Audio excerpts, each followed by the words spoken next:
Hello there, ladies and gentlemen. This is Molchop coming at you with another StarCraft 2 commentary, and this is the first game of a series.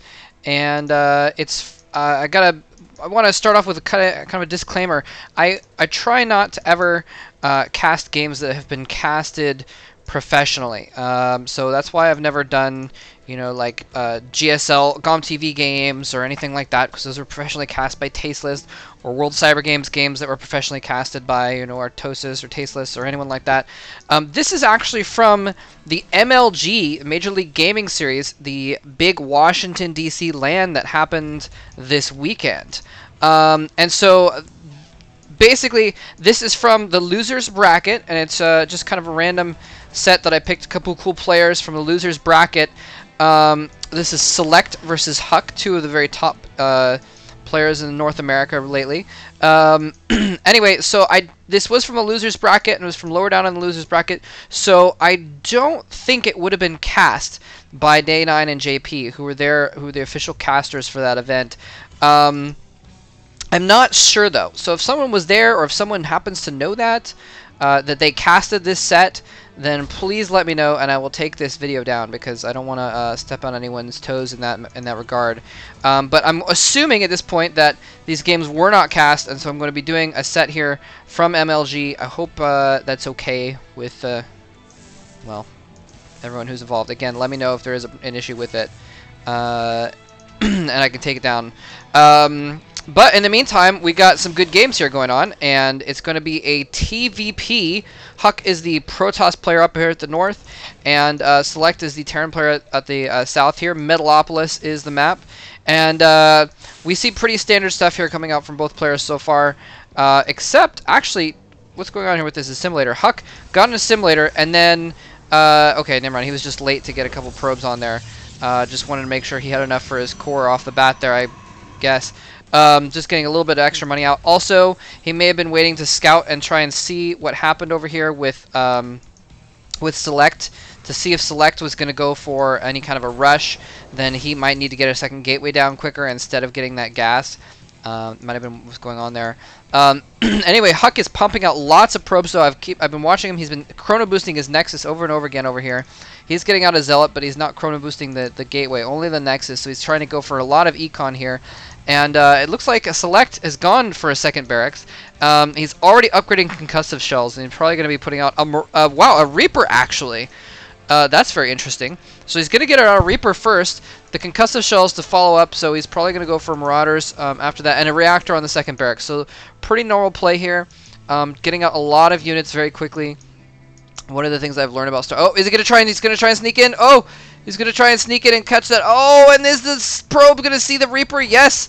The Reaper is actually going to go for the probe and then start running over here towards the base, so I'm not sure why he decided to reveal that he had that. That's very interesting. Maybe to make him think that he's going for mass Reapers when in fact he's going for these concussive shells, and is then going to be building up some Marauders probably afterwards. Still only on one gas, so he's going to put out a lot of forces early on here. One of the things that I've found, and I don't know if this is always the case on... look at this, he's trying to taunt this Zealot, jumping up, taking a pot shot, and running away.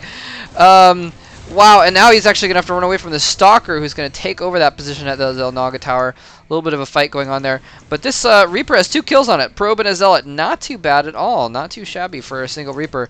And he is starting to put out Marauders instead. Anyway, what I keep trying to say is what I've found in my StarCraft 2 is that you can try cute stuff. You can try little rush builds. Try and go for a quick something or other, quick anything. But you have to be very, very careful, because you can just get stomped on by, if the other player just gets a bunch of forces and doesn't expand, something like that, then you're just going to get stomped on if you try and do something too cute, if you don't get out a bunch of forces first. So I think that's one of the reasons why it's pretty normal to get a couple racks out and just put out units. But often players do go into an expansion after that, once they realize they're a little bit safe, once they get a little bit more scouting done and notice that there isn't any kind of big rush going on. It looks like SeleCT is going to put some pressure on HuK here. He's going to send out the small force, couple Marauders, a few Marines. The Marauders do have concussive shells. It's going to make them much more effective against Zealots, and Zealots are not going to be able to do nearly as much damage since they have a really, really hard time getting close. even with charge, they have a hard time getting close to the Terran units that way. But he does have mostly Stalkers, so I think he would do okay against that. And SeleCT is going to fall back. He's just checking out that Zilnaga tower, I guess. Reaper's still running around. Probably going to do that mostly for just map control and scouting purposes. But again, both players pretty much with even armies at this point. Both players with the expansions as well. Now we're going to see them start to tech up. And that's going to be exciting to see what kind of tech we see them go for. Or maybe we'll just see more barracks, I guess. I mean, that's the thing about Terran, is Terran especially can stick with their low-level units, very, very well, very easily into the mid-game, especially if they're getting upgrades for them. Once the Terran units have the concussive shells, the stim, and the combat shield, they are very, very effective against even mid-level tech. They start to get less effective once you get those colossi coming out, that kind of thing. Excuse me, immortals to a certain degree, although the Marines are very good against immortals. Anyway, the Terran units start to get super, super effective once these upgrades start coming into play, and you can just put out lots and lots and lots of them, since they're, you get a bunch of Marines in there. You can get a lot of minerals early on. Especially, we saw SeleCT get a second gas very, very, very late. Now he's of course going to get a third gas and probably a fourth shortly thereafter. More barracks. He's persisting with just these low-tech units with their upgrades. Here he comes in. He's got stim researched. Combat shield not yet upgraded, but he's going to go in anyways. He stims. He's going to fall back away from those zealots, and look, the zealots can't even get close. He's just going to kill off those zealots before they can do any damage at all, forcing him to just take a few pot shots with the stalkers. Here he comes in with the stalkers. He needs to maybe run those probes around behind those units and then maybe try and do some damage. They have stimmed twice now, and they have lost a lot of general hit points, but look at all the massive amounts of damage that SeleCT is doing with his small army, and he is going to fall back with these 3 Marauders. Actually, he's going to go in for one last stim and see if he can pick off one more stalker, which he does. But still, able to do lots and lots of damage, and you can see how, well, I mean, it's not like he had any too high-tech units. Didn't have any sentries or anything like that. A Guardian Shield would have been perfect in that battle. Would have been really, really nice to have around.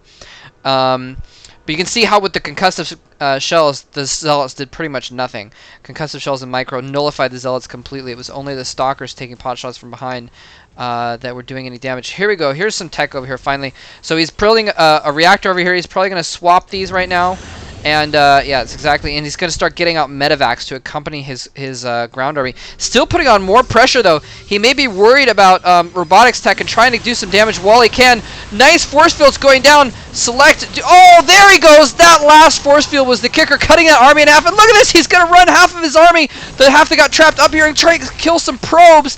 Beautiful play. That was just absolutely clutch. The rest of his units able to kind of fall back and do their own sets of damage against those zealots. But beautiful, beautiful play by SeleCT. Really, really intelligent thinking there. He says, you know what? You're going to cut my army in half. I'm not going to, I'm going to make that a disadvantage to you. Now you can't chase these units as easily, and now I can bring these units up, and you're going to be forced to chase me all the way up into your own base and not pursue the rest of my army. Very, very smart move there. Where's those medevacs? He needs some medevacs out pretty quick. These forces would be so much better with some medevacs above to heal them up as they're stimming and what have you. Here's those 2 Marauders that barely made it back alive. Well, barely for Marauders, I guess. 24 and 30 hit points. Still a significant amount of hit points on those. So now we got the combat shield upgraded for the Marines. And I'm sorry, I forget about these tabs. I'm still remembering them. Put some tabs up there.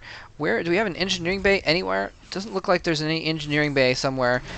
Just more barracks. And now he's loading up a couple dropships. He's actually not going to bring those with his army. He's loading up a couple dropships, and he's going to go in with one army here. And uh-oh, the Colossus is in play. That is not good. He's going to force field trap that Marauder, and he knows he has to fall back now. But where did those dropships go? They're still chilling at home. Probably going to bring them around the back. Oh my goodness, Marauders, Stim Marauders can be so powerful. And I don't think there's any observers in play either. He didn't have an observer to scout this, but he might run right into... No, the Stalkers were falling back. So he's going to run them around and probably going to land maybe up here or something like that. You can take out a Nexus so fast, especially if the main army is distracted over here towards this third base. The main army is coming in towards the third base. Colossus and a few sentries and Stalkers are going to chase that back, and he sees it a little bit too late. Here comes the The drop, though, coming in. He's probably going to stim and go right for the Nexus. He's going for the probes first, actually. He may go for the Nexus once he sees those units. But in the meantime, wiping out so many probes dying. And I think that's even a better way of going, is killing off these probes at this point. With not many minerals left there, the Nexus wouldn't have been quite as much damage. And now he's going to come over and drop again, getting them out of the way here, dropping them behind here, killing so many probes. Just ridiculous amounts of probes, and you can see Blink being upgraded right now, but it's not in yet, and he's going to escape with almost every unit. Damn. Wow. So HuK, I'm just getting slaughtered, just getting absolutely slaughtered. Let's check out the units. He's down to 42 probes. Actually, he's still got a significant amount of probes. 2/3. I don't know where all those probes are, though. I guess he just had a ton to begin with. A lot are on gas, I guess, also. Look at this. The unit's coming right back. Where'd the dropships go? I missed where the dropships went, but he must have... well, oh, they're waiting up here to go in for another drop once he distracts him out of the main. Again, a few stalkers are waiting there. He kind of knows that might be a possibility, but in the meantime, coming out with another huge force. No medevacs with this army as well. Just figuring he's going to get more attack units instead of trying to go for some medevacs to keep his units alive longer. Especially, when there's a lot of sentries and especially stalkers around, they can pick off the medevacs pretty quickly. So it makes some sense. Here he comes in. He's going to try and go in and pick off those the Colossi with the Vikings, and there's no stalkers around to stop this from happening. So he's able to run in and just pick those off, and he's able to just attack them from such a long range. The Colossi are all going to go down. SeleCT is absolutely owning this game, just running away with it here. Finally, the Stalkers come back. Another Colossus comes back, but it is too late, and HuK GG's. With not many probes left and about to lose his third base without really much to defend against this big army, he GG's. And I should have put this up earlier, but the units lost tab is a very interesting one to look at, and this would have been a lot more earlier too. But you can see SeleCT just doing so much damage and not losing very much at all in all these attacks. I know I didn't even see this. This is part of why he GG'd as well, because at the same time he went back in with those medevacs. Those stalkers got dragged over here to try and combat this. The medevacs came back in. So beautifully played by SeleCT. Nicely done, and I think it was pretty even game. It came down to that drop, the medevac drop, at just the right moment. All the units were, kind of over here towards the secondary and the third, and medevac just took out so many probes. These units right here took out so many probes. Look at this: 11 kills, 6 kills, 2 kills, 5 kills, 4, 7, and 10. Oh, just brutal. Absolutely brutal, and that enabled SeleCT to get so far ahead that it didn't even matter. And with the beautiful little tech move there, with 4 Vikings, coming up with 4 Vikings to take on the Colossi, a beautiful move as well. So, anyways, hope you guys enjoyed this game. I'm going to go ahead and do game 2 as well, and yeah, I'll see you there.